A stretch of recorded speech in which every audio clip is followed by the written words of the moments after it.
2022 was the year that Roe versus Wade was overturned, but 2024 might have even more profound impacts on life in America. Stay tuned.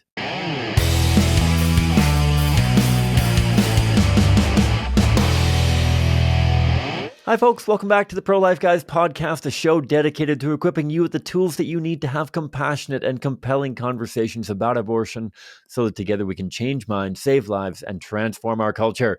My name is Cam. I am the host of the show. Thank you to all of you who are tuning in, whether it's your first time or whether you've been a long-time listener. I really appreciate you being along for the ride. If you would be so kind as to give us a like, give us a review, give us a share. We are getting dangerously close to 800 YouTube subscribers. We'd love to hit that mark as soon as we possibly can. So find us on YouTube, link in the show notes below. This is a bonus episode talking about what's going on south of the Canadian border, our friends to the south in America. And in particular, a number of the referendums that have amendments up for review and vote on reforming or radically, chaotically, tragically changing state constitutions to enshrine abortion rights and abortion access within the state constitution. And I am joined by longtime friend and mentor and leader in the pro-life movement, Mark Harrington from Created Equal. He's been on the show before. He is just a fountain of wisdom and experience and knowledge. I appreciate him for all the work that he does at Created Equal. He was one of the guys that trained me way back when during my first Florida. At the time, we were still doing the Genocide Awareness Project way back when in 2011 is when I met him and his colleague Seth. Phenomenal dudes and doing great work down there. So without further ado, here's my conversation with Mark Harrington from Created Equal, all about Amendment 4 in Florida and the greater pro-life movement and the absolute opportunity and chaotic crisis that American voters are dealing with in the year 2024 here.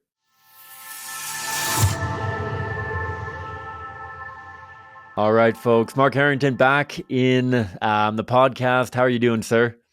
Doing well. Thanks for having me. Yeah, my pleasure. I feel like I should have had you on a dozen times this year already. I feel like there's still enough pro-lifers here in Canada that look at 2022 as the solution to the abortion crisis in America, and not nearly enough looking at how pivotal 2024 is going to be. I know that you had an episode on earlier this year that I'm going to link in the show notes below, but tell me a little bit about how 2024 has been shaping up for you guys as one of the busiest and pivotal years probably in some ways in American history, I guess. Absolutely. I would call it the mother of all battles because there are possibly up to 10 of these constitutional amendments that will be on the ballot in various states. And of course, the crown jewel of the abortion industry would be Florida. And that's because it's a 60% threshold in order to put that into the Florida Constitution. So, after the overturning of Roe versus Wade, we saw Ohio fall last year. We've seen Kansas. We've seen Kentucky fall. Other states, which were already very pro-abortion up to the very moment of birth, that was Vermont and California. I don't really count those. But if you want to count them all together, we're 0 for 7 right now. And hopefully we're going to pull one off here, at least this time around. Absolutely. Absolutely. And I was talking to you off air. We're going to do this a little bit backwards. I feel like I'm prone to getting into all of the weeds and whatnot and then doing the call to action at the end. Let's talk about Florida. Let's talk about what's going on in Florida. And hopefully this can be a small part of a rallying cry to get a bunch of people together to try to make sure that crown jewel that you mentioned doesn't fall the way of the abortion supporters. What's going on in Florida and what do we need to know about it? Well, Florida, as you know, it's a battleground state for the presidency, always is, although Donald Trump has carried it in the last 2 election cycles. He's probably going to win it this time. We have Ron DeSantis as the governor, who's very pro-life, as you know, outspoken. He's been very vocal in his opposition to Amendment 4. So we have a lot going for us there. On the flip of that, the pro-abortion people have been on the ground working for almost a year. They've outraised us almost 2-1, which isn't unusual. We're seeing that in most of these states. So we're going to get outspent. It always happens that way. But we do have some things going for us. President Trump did come out and say he was going to vote against the amendment about a week ago, which can only help. So I say it's the crown jewel for the pro-abortion people because it's a 60% threshold where all the others are 50% plus one vote. And so if they were to win there, I mean, they could stake their claim that they're going to win all of these, and it would really be, it would. I wouldn't call it a death blow to the pro-life movement, but it would certainly be a punch to the gut. And like I said, we're already 0 for 8. We can't go for 0 for 9 this year, and it would be devastating for morale. Obviously, the babies that would be killed if Florida went that direction, because it would become a destination state. I don't even want to go there in my mind. So we're fighting as best we can, as far as we can, to create it equal. Yeah. Absolutely. And we're going to dive into some of the lessons that you guys learned in Ohio and in some of these other states that we weren't able to win, obviously. Mm-hmm. But before we do that, so I know that you guys are working on a trip. I know that there's a whole number of campaigns, I'm sure, in Mm-hmm. coordination with each other, but I'm sure there's some local pro-life groups that are doing their own gigs as well. If we were to put an eye towards what people can do, a lot of people in the pro-life movement, whether in Canada, where I'm at, or in America, or anywhere around the world, and they say, "Hey, I want to do something to try to Mm-hmm. prevent this from happening. I want to act." Is this something that, unless you're involved in politics in Florida, you basically sit on the sidelines? What are maybe 2 or 3 things that people could do, whether in the state of Florida or outside of the state of Florida, that they could actually contribute towards holding back the tides here? Right. So there are 2 campaigns that they can go on their website, and they can sign up to phone bank. And you can do that anywhere in the world, by the way. We had people from all over the world actually weighing in on the Ohio issue last year. So they can phone bank whether they live in the United States or anywhere else. That's number one. But if they live in Florida, or they can make their way to Florida, they have begun their door-to-door canvassing, right? And you just go to one of the 2 websites. The first one is do no harm Florida.org, I believe. And the other one is vote no on 4fl.org. Those are the 2 main campaigns, or coalitions, if you will, that are operating in Florida. And they'll plug in for phone banking or door knocking. Those are really the 2 ways we can get involved in the grassroots. Obviously, you can support them financially. That's important as well. But those are the 2 main ways that we can get out. We can't beat them, $1 to dollar, bottom line, but we can beat them when it comes to the grassroots, and that means hitting doors and making phone calls. It's old school stuff, but that's how you win elections. Absolutely. Absolutely. I'll drop both of those in the show notes below, Mark. And Okay.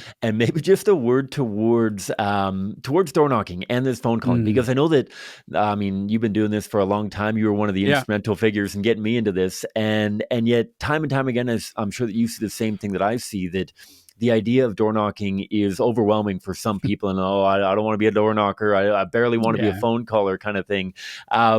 What kind of words of encouragement? Because I tell everyone that door knocking is by far the most chill form of activism that I do.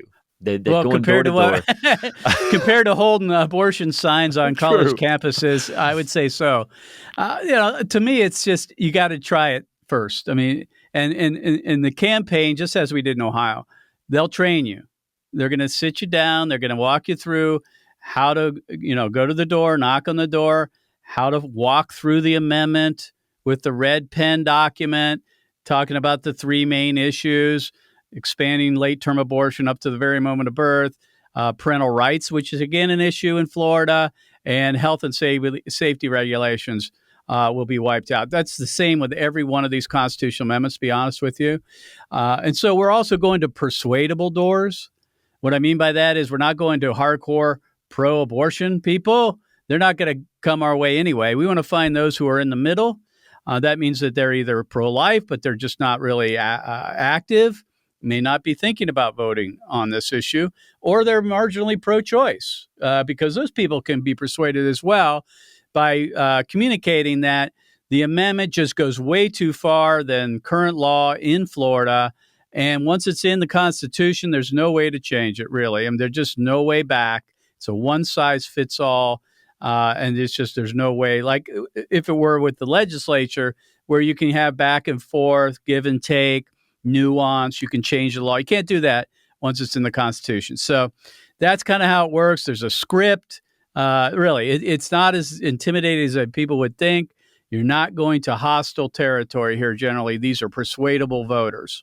Boom. So important. And ultimately, at the end of the day, we also have to ask, like, why are we doing this in the first place? Because of preborn children. right? And their Amen. families. I feel like that's the biggest thing. Yeah, That's the reason why we both use exactly. abortion victim photography, especially when we're talking to pro-lifers. I get so many audiences initially who say, like, we don't need to see the abortion video. We don't need to see the images. We're already pro-life. And it's a matter of, okay, I'm not doubting your pro-life worldview. What I'm doubting at times, for myself included, is our conviction and willingness to do hard things to actually make things Exactly. different. That yeah, door knocking is easier than you probably think it is, but it's also harder than watching an extra football game on a Friday night, because now the NFL is expanding into Friday nights. You know what? It's easier to just watch another football game or watch YouTube clips or whatever. I won't deny that. And yet we were talking about what could translate, I think, based on a lot of projections, of tens of thousands of lives every Oh, single year absolutely. at minimum. And so, Absolutely. yeah. I mean, Florida, it would be a destination, and so would many of these other states if they go this direction. And that just leads to more babies dying.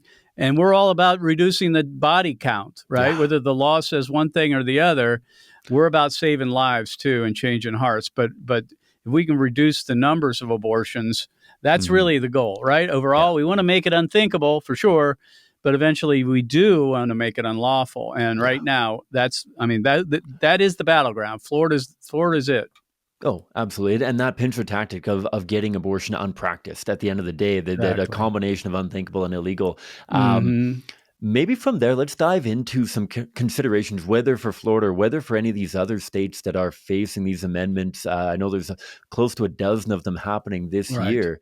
Um, and obviously, you were in the heart of the Ohio struggle and Yes. whatnot. And I'd love to pick your brain on some of the lessons that you and the team at Created Equal learned through that, because while some Hmm. of them that are the most important. I mean, the idea you obviously and, and ourselves here at CCPR, we're committed to cultural change, and how we've been winning political Hmm. battles isn't the same as winning cultural battles, Mm-mm. and the value No. of that. We might not have a tremendous amount of cultural runway before these amendments go in, but what are the major takeaways that you and the team at Created Equal and others in the pro-life movement have learned, whether from Ohio, whether from Michigan, whether from some of these other states where um, we lost, and at times we lost badly.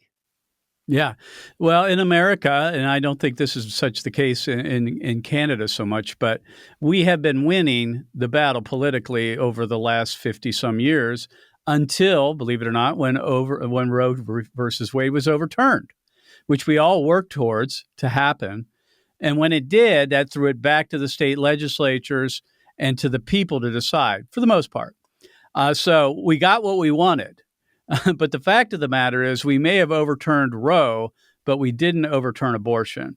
And that means that the culture has not moved in our direction over that period of time. And we found that out, right, by these votes. People say, well, they lie, they spend more money, all this is true. But the fact of the matter is, most Americans are not with us on our worldview. And that means we've got to change hearts and minds. Now, I understand in a political campaign, you have limited time and limited money.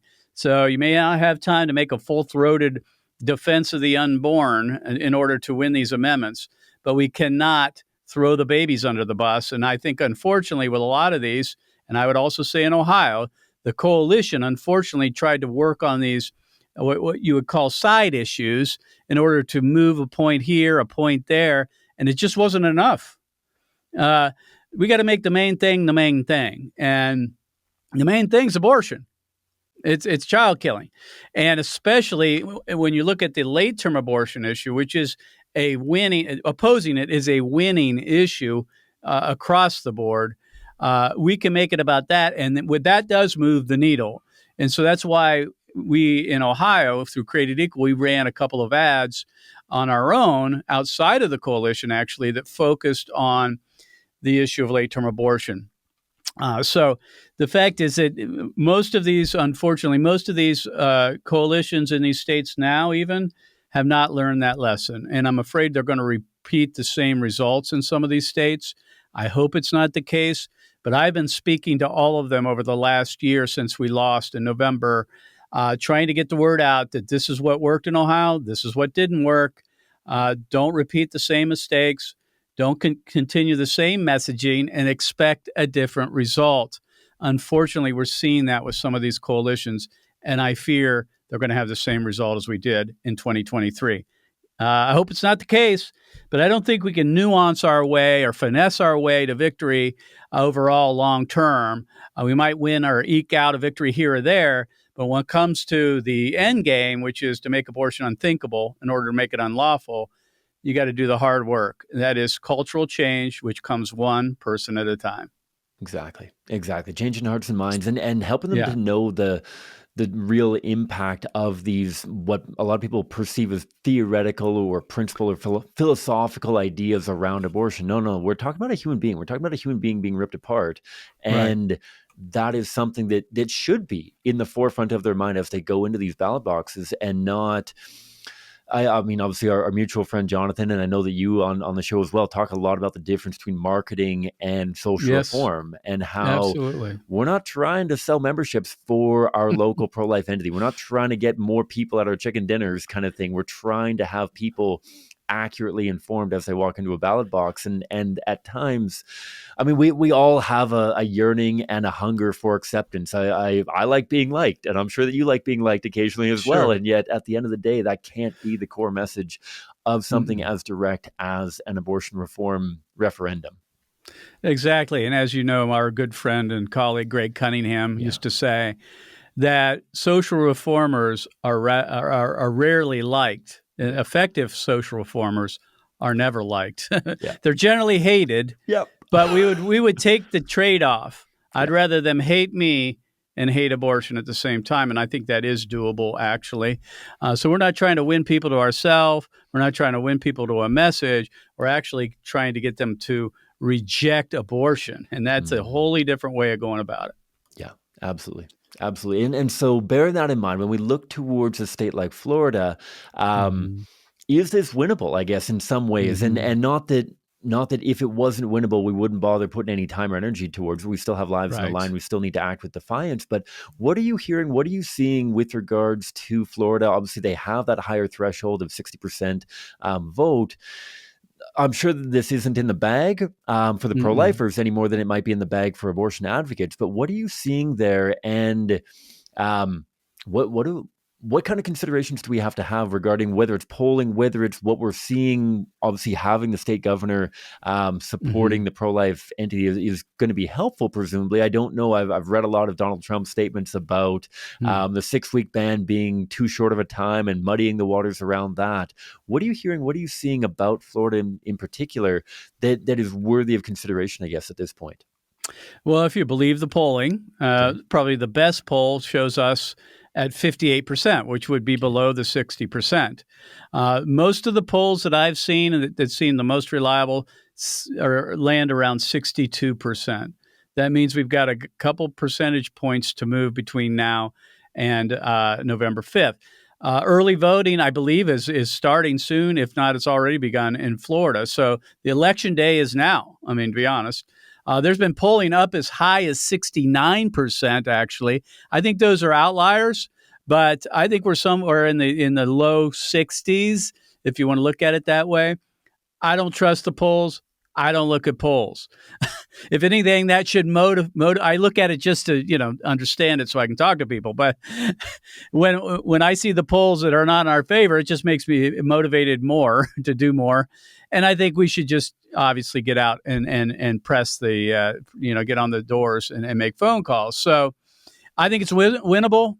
It's really important that we win this, and I exhort people to get involved with those two coalitions in Florida. And if you're in any one of these other states, there are coalitions set up to fight there as well, and it's worth it. I mean, win or lose, this is the battle right now, and we're not going to see this many constitutional amendments on the ballot again. This is going to be the most we're ever going to see, probably forever, because they're either going to pass, and most of them probably will, or they're not, and then they're going to revisit these maybe in a couple of years.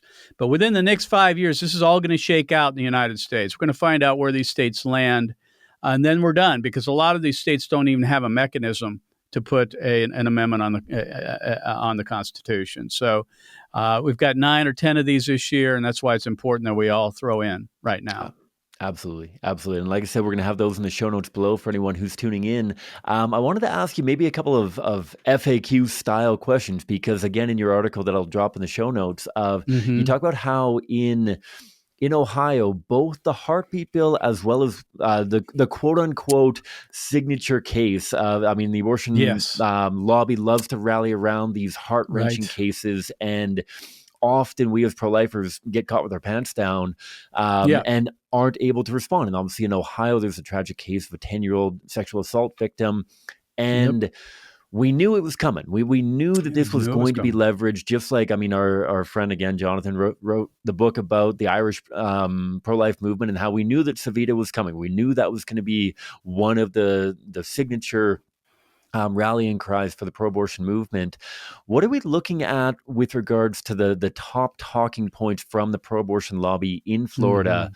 And what do people need to know about how to effectively and hopefully concisely respond to them, so that this isn't a matter of pro-lifers getting caught with their tongues tied and not able to respond to the strongest and most common talking points Hmm. from Florida? Yeah, well, it's the same playbook they had in Ohio, and that is they attacked our 6-week, or you want to call it the Heartbeat Protection Act. They're already running ads in Florida. I told them that would be what they would do right out of the gate. And they're basically saying if you want to repeal the extreme abortion ban in Florida, vote yes on Amendment 4. And that was the same thing they said in Ohio on issue 1. It is in effect in Florida. It has rape and incest exceptions, which Ohio did not, and I'm not for those. But it does sound a little more reasonable to the voter, right? Uh, I tell people that to not refer to it as a 6-week abortion ban, Donald Trump does, much of the pro life movement does. It's not actually. It's a heartbeat protection law, protects a baby at a detectable heartbeat. That can happen at 6 weeks. It can happen at 9, 10, 11, 12, and beyond. So we need to not refer to it as a 6-week abortion ban. But they lie, and they're going to lie about it. The truth of the matter is, it passed the legislature overwhelmingly. Most Floridians are for it generally, but with all this fear mongering, they basically make the case that this is taking away your freedom, right? And to keep government out of the bedroom and off your bodies. And that message still plays with voters, especially now in the United States, where a lot of Americans, whether you're a Democrat, Republican, Independent, what have you, thinks the government is just too involved in our lives. So it's an easy message for them to make, honestly. And we need to push back with our best message, and that is that this law, this Constitution Amendment, would push abortion all the way up to the very moment of birth. That means 5, 6, 7-month old babies will be killed by abortion. Despite the fact that the other side says these don't happen, we know they do. Right, we have all kinds of evidence that they do, and we have to be able to bring those stories up and the statistics about late term abortion. I think that's our best comeback.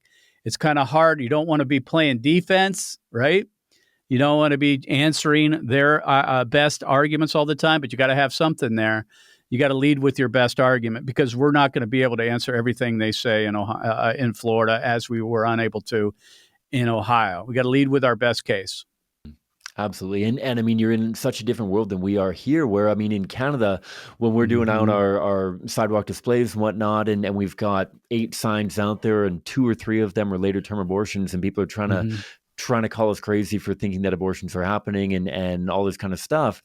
This is exactly what people need to, I mean, I'd be curious Mm-hmm. on how steady of a dose of late term abortion considerations we need to have in Florida, because this is what they're voting for. They are, as much as they want to convince themselves that this is, like you said, a 6-week, and maybe I think that abortion should be allowed for a little bit longer than that, 8, 10, 12 weeks kind of thing.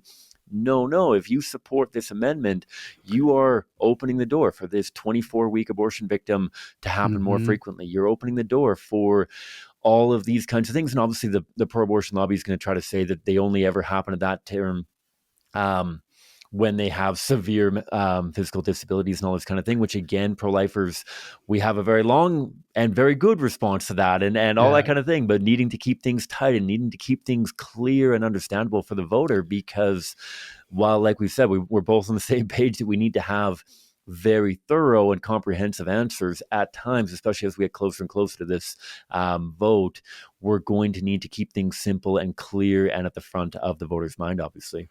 Agreed. And that's why, like I say, create a couple of ads. They're going to do that, I hope. And I hope they go after late-term abortion.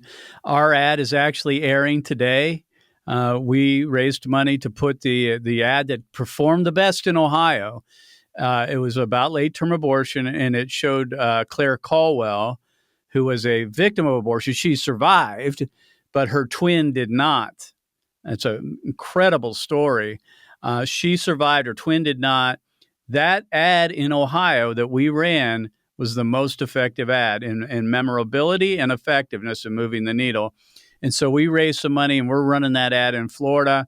I'm hoping that the coalitions down there do something similar, if not adopting our ad, because I think that's the one that moves the needle the most. So, again, you got to make the main thing the main thing, because the other side is making it all about abortion.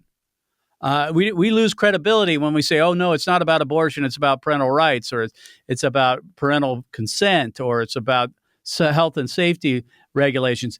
It may be about those things, too, but everybody knows it's about abortion, and we need to take it head on.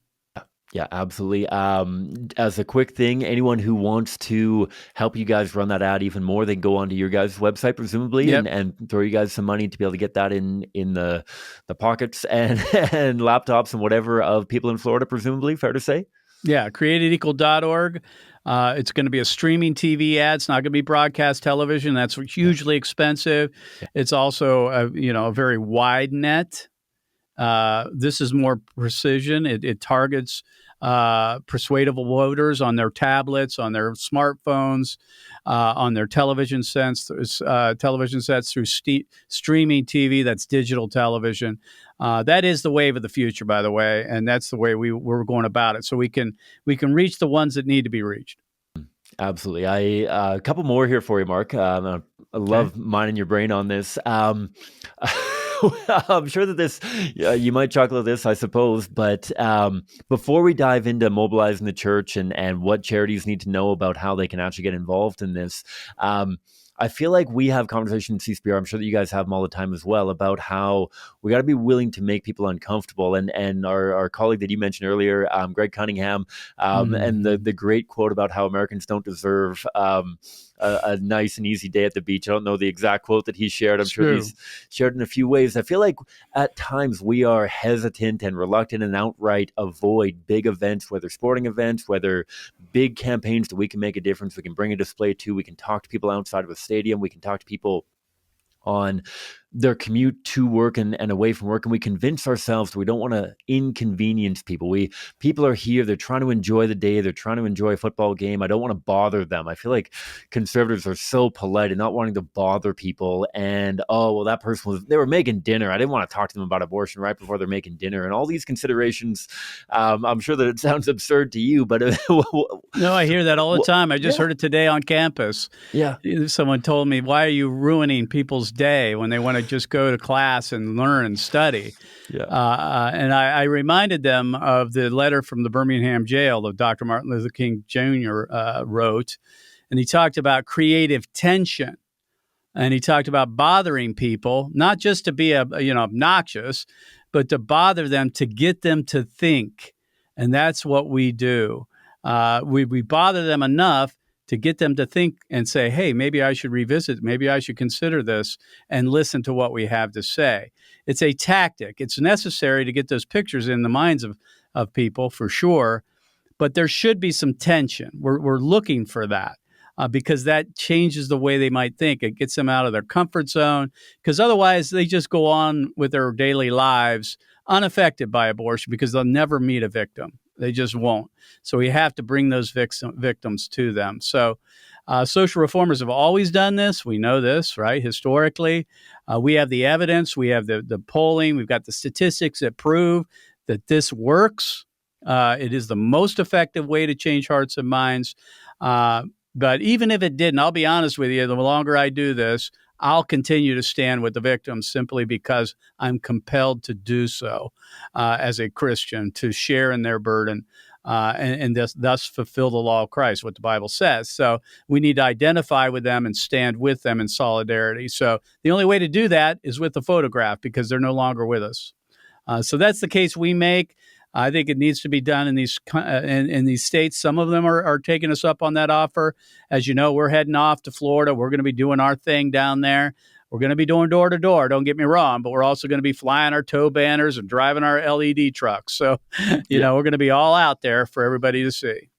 Yeah, absolutely. And that note of solidarity and how important it is. And we have to accept that it's not as though the other side is not getting involved in the polite conversation and day-to-day activity, that it just, that's the burden that we have, that sure, they can go out there campaigning with smiles and pins and buttons and free condoms and the whole shebang and just make everyone feel good. That's the burden that we have, that we are the bearers of bad news. We are the bearers of, this is what these people should be handing out because this is what they're selling you. This is what they are advocating for. Absolutely. Let's put a thought towards churches. And I'm sure that we could spend all afternoon talking about churches, and some are doing a better job than others, obviously, and there aren't nearly enough doing what they could be doing. I feel like here in Canada, I'm sure that happens in the States as well. There's churches that are registered charities and other entities like that are concerned about weighing too heavily into the abortion topic because the political ramifications. All of the pro-abortion churches have no similar reservations whatsoever. The pro-abortion churches out there are putting everything they have towards this. What are churches and what are similar kind of charities, whether, I don't know if pregnancy care centers can get involved, I don't know about other mission groups and whatnot, their hesitancy to get involved in a quote-unquote political matter like this, obviously right now it is a political matter because it's on the ballot. Right. What do they need to know about why they and their members can get involved? Well, in the United States, we have what we call 501c3 organizations. Created Equal is one of those. That means that any donations are tax deductible. It also, according to the IRS, restricts us from what they call electioneering.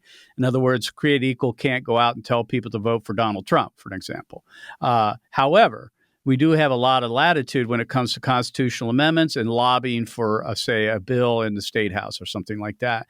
And not to get too technical here, but just FYI, in the United States, a 501c3 nonprofit can spend up to 10% of its proceeds, its resources, time, money in direct lobbying for or against a constitutional amendment or any bill that might be put to the legislature or the U.S. Congress. So we're in the clear there. There's no excuses for nonprofits, whether they're pregnancy resource centers, pro-life organizations like Create Equal, or churches who are 501c3s, to tell their people to vote no on Amendment 4 if they're in Florida, or if they're in any one of these states. They can tell them to do that as, officially coming from the church itself. So I don't buy it when pastors say, oh, well, we can't talk about politics. Legally, they can. That strips away that objection. To be honest with you, generally, it's just they're so risk averse and worried that they might lose people. They might lose people in the pews, which drains their coffers possibly, and all that they're just afraid to. And that's a mistake, first of all, because there are women and men sitting in the pews that think that the abortion's the unforgivable sin because it's never brought up, and they live in shame and darkness. That's not the way to approach this as a pastor. Be straight and open about it. Know and teach that there's forgiveness through Jesus Christ, just like any other sin. But we ought to be openly talking about it in our churches. And we ought to be openly talking about this election, the amendments, and I would say the presidential election as well, because we've got a big one before us here in the United States. So politics is just where it happens to be right now as far as the battle goes. But pro-lifers, Christians, and pastors, we ought to go where the battle is, whether it's in the legal, whether it's in the businesses or what have you. That's where we have the debate. So we got to go where that debate is happening, and that's where it's happening. It's a political issue right now. Yeah. It's happening. It was heartbreaking. I was speaking at a Baptist church in Florida in February when we were down there for our mission trip, doing Okay. some campus work, and speaking at a youth group at one of the churches. And I asked all the Mm-hmm. kids to close their eyes and put their hands up if they knew anybody in their school who had had an abortion. And all the hands went up. I asked them, keep their eyes closed. Do they know somebody in their church who had an abortion? Yeah, all the hands were up. And they might all be thinking of the same person. It's not a guarantee that they all know somebody different. But this is Yeah. something that is impacting our churches profoundly. Not only people who have had abortions and repented of them, and it was decades in the past, but people and kids have them right now. And this is Yep. a consideration towards our kids, our grandkids, all those sorts of people that desperately need pro-lifers to take a stand and be bold and be willing to endure some small or maybe even large amount of persecution in defense Mm-hmm. of life, not only having the courage to vote pro-life and making sure that their vote actually gets counted, but trying to get other people to vote similarly, because we are going to be held in Mm-hmm. account for what we did to the least of these, our brethren, at the end of the Amen. day. And there's no getting away from that. Yeah, and just in Ohio, the polling showed that 25% of evangelicals voted yes on issue one. Yeah. I mean, we are leaking voters. It's even worse with the Republican Party currently. About 30% voted yes on issue one. So even Trump voters, to be honest. So our people are not voting our way. And we've got a problem in our churches, in our own party, to convince people that this is something that they need to take a stand on. Yeah.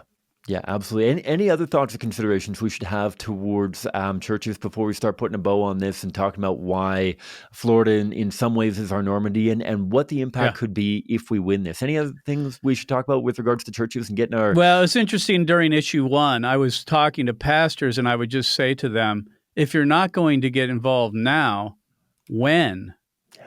When it's we've got a constant. I mean, this is going to be cemented into our Constitution. Once it is, there isn't a whole lot that can be done politically. Now, it doesn't end the battle, of course. You know, I woke up the next day and went right back to work because we're about culture change here. But I would just exhort pastors, if they're listening or anywhere in the United States, that this is the issue. You're not going to get a do-over here. There is no second shot at it. You got one shot, and if you haven't spoken up for 52 years, here's your opportunity to do so. Yeah, and there's help, there's support, not only in how to talk about it, but if you Right. get blowback, if the media picks up your church as, look at these people who are talking out against this, and they try to do an attack on your church, if they try to do an attack on you and your family, whatever, there's support. There's people like yourself, Mark, who can help them with talking points and engagement factors. Obviously, there's And the legal campaigns support. can as well. I mean, they have all those talking points, and they have great information for pastors and churches to be able to walk them through and activate their congregations to vote no on these amendments. Yeah. As we start putting a bow on this, I want to talk a little bit about outcome sort of thing.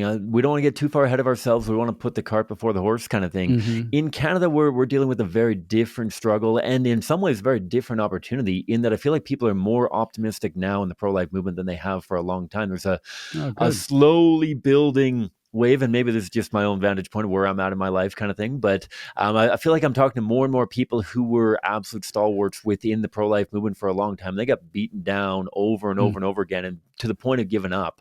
And now they're seeing a growing generation of young people, and we're seeing it with our interns and whatnot, and there's an air of, maybe this is worth getting back into the fray kind of thing. You talked off the top about how last year was 0 for 7, and this year has an opportunity to be 0 for 9. And that could be a massive blow to the pro-life movement. Obviously, there's people like you who are in this for the long run. And you know what, if we go 0 for 9, I'm anticipating that we're still going to hear the radio activist, and we're still going to see amazing stuff coming out of Ohio and Created Equal. But this has got to be a daunting blow for a lot of pro-lifers when they're people who have been getting involved, or maybe they're getting to a breaking point of discouragement.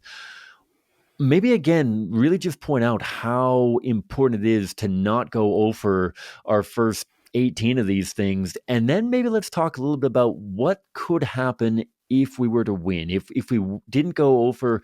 And maybe we're only going to win Florida. Maybe we only win 1 or 2 more on top of that. But the impact that could have on America's pro-life movement in getting a little bit of encouragement for people that, this isn't a foregone conclusion. This doesn't have to be a just our Christian duty kind of thing. Not that our Christian duty is insufficient to get us out and fight for them, even if we know that we're going to lose. But maybe a thought towards how discouraging this has been and can be, and also what this could mean if we were to pull this off. Well, we got what we asked for. I mean, 52 years or 50 years it was to overturn Roe v. Wade. We all celebrated, created equals celebrated for one day. It seemed like our movement celebrated for an entire year, but we were at it for, the next day we were at it right away. So we got what we asked for, and that is we wanted it brought back to the states, and now is the real hard work, right? And listen, this is a long struggle. Hopefully those people that are involved in it understand that. I've been at it for decades. I understand when I got in, I took the long view from the start. This is going to take time. As far as a movement goes, how long have we been at it? I mean, compare that to the anti-slavery movement and just racism in America or across the world. How many decades beyond that, even centuries of people fought for reforms and didn't see it until much later in the battle. So we're still in the early stages, friends, to be honest with you on this. And we got to keep that in perspective. Whether we win or lose politically this time around is not the point. The point is, are we adjusting our tactics for what we're seeing? And I'm hoping and beginning to see, actually, people are starting to come to us and say, hey, we haven't been doing the work that's necessary to change hearts and minds, to change public opinion in order to change public policy. Can we learn from you? And so we're getting open minds to all of this all across America. I hope and pray it doesn't take defeats to do that. I'd rather us win and learn the lesson, but it doesn't often happen that way. So we may have to lose a few more in order for us to reevaluate the things that we're doing here. But in Ohio, I'll just say this. We're not discouraged. Initially we were, but we got right back at it. And I was reflecting on the words of Jesus the other day when he talked about his own life and how how life comes out of death, right, in his own resurrection. And he said, unless a grain of wheat dies, it stays on its own. Okay. But when it dies, it bears much fruit. So sometimes it's necessary for certain things to die in order to bear fruit. And we're seeing that some of the messaging that we've been trying for 20, 30 years just isn't working. And it never was, really. But now we're finding out because people are voting based on that messaging. Politically, it was a lot easier to get these laws passed because we weren't dealing with a direct democracy like we are now. It was a representative government, and in that, our representatives were voting. Now it's just mob rule. It's not very difficult to manipulate enough people to vote a particular way. So I'm encouraged that we're seeing change in America, win or lose this time around. It's a long fight. We're in it for the long haul. And those who are serious about it are going to reevaluate their tactics and hopefully do much of what Create Equal does. So we're on the ground training people all across America to do what we're doing here, and I believe it's the most effective thing. The results bear out. I mean, the stats show it. All the anecdotal evidence. We're reaching young people, which is, of course, the next generation of leaders, and that's where we should be focusing. Absolutely. Let's put a bow on this, Mark. Couldn't recommend people to get plugged in with Create Equal enough. I love the work that you're doing with these different campaigns. We're going to post a bunch of these links in the show notes. How do people hopefully listen to this and say, you know what, they're doing something right over at Create Equal? These guys know what they're talking about. They know how to make long-term change and not just a flash in the pan kind of thing. Where do people get involved? Do you guys have anything coming up specifically that they can register for, that they can get both a balance of, or whether it's a balance or not, of training and experience, knocking on doors, talking to people on campuses and street corners? Where do people learn more and get involved? Well, if you're in Canada, you need to just contact CCBR, Canadian Center for Bioethical Reform, because you guys are doing incredible work in many ways, much better than what we're doing, to be honest. But we got a different battle down here than you guys do. But so in Canada, contact CCBR. In the U.S., Florida, we're going to be going down there from October 7th through 12th. And if people are interested in coming, I mean, we'll help and plug you in into the campaigns there in Florida. And there's 2 of them we can plug into. So we'll have a team on the ground. We'll be going door to door. We'll be using our LED trucks, our signs on street corners. We'll be going to college campuses, all of the things we typically do.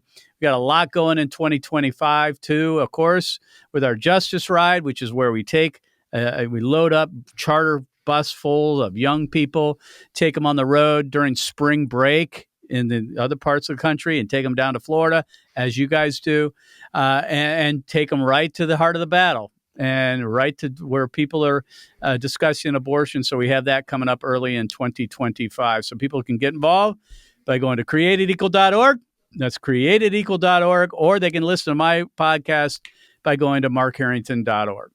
Phenomenal. Mark, you're the man. I appreciate you taking the time to join us and appreciate all the wisdom and experience and leadership that you're offering towards the global pro-life movement. All right. That was my conversation with Mark Harrington from Created Equal. He's the man. He is an absolute legend in the global pro-life movement. Can't thank him enough for joining the show.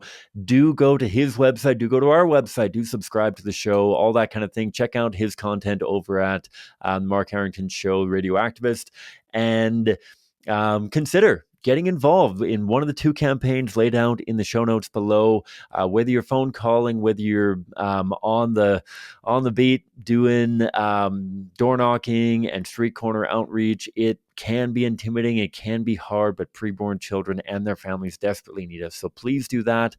Can't thank you enough for tuning in. May God bless you abundantly wherever you're at, however many hours are left in your day.